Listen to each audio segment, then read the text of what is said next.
ड्रामे की आने वाली अगली किस्त लास्ट किस्त होगी। ड्रामे की अगली आने वाली किस्त के बारे में यही चर्चा हो रही है कि आखिरी किस्त सिनेमा में लगेगी, इसीलिए इसके प्रोमो के बारे में हम बात करते हैं। जैसा कि हमने पिछली किस्त यानी रिसेंट किस्त में देखा है कि कैसे मुस्तफ़ा एक बहुत बुरी तरह तड़प रहा है अपने बच्चे के ज़ाया होने पे। इसी तरह शहजीना भी अपने बच्चे के ज़ाया होने पे बुरी तरह टूट गई है और बहुत तड़प रही है। वो ये फैसला करती है कि वो मुस्तफ़ा के साथ वापस नहीं जाएगी, बल्कि वो अपनी माँ के घर जाएगी। उसके इस फैसले ने मुस्तफ़ा को तोड़ फोड़ के रख दिया है। मुस्तफ़ा बहुत परेशान होता है, लेकिन वो वक्त को टाल देता है और शहजीना को कुछ नहीं कहता और अपनी माँ के घर उसको जाने देता है। मुस्तफ़ा की सास एक बहुत ही ज़हीन और अक्लमंद औरत दिखाई गई है।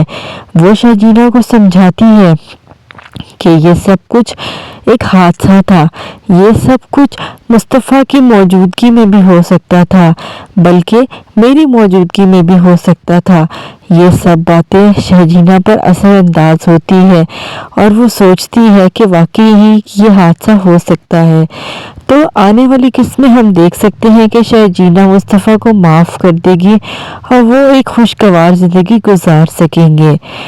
फिर दूसरी तरफ रबाब जो होती है वो एक पुरजोर बेइज्जती के बाद अदील को तो जेल करवा ही देती है और फिर दफ्तर से भी उसका सारा सामान निकाल बाहर करती है, यानी कि अपनी ज़िंदगी से उसको मुकम्मल तौर पर किक आउट कर दिया है। दूसरी तरफ बहुत ही तजलील के बाद अदील के माँ बाप अब अपनी बेटी के घर पर आ गए हैं। वहाँ पर भी शदीद तजलील के बाद अपनी बेटी की सास के हाथों बेइज्जत होने के बाद अदील के बाप को अटैक आ चुका है और वो हॉस्पिटल में एडमिट हो गए हैं।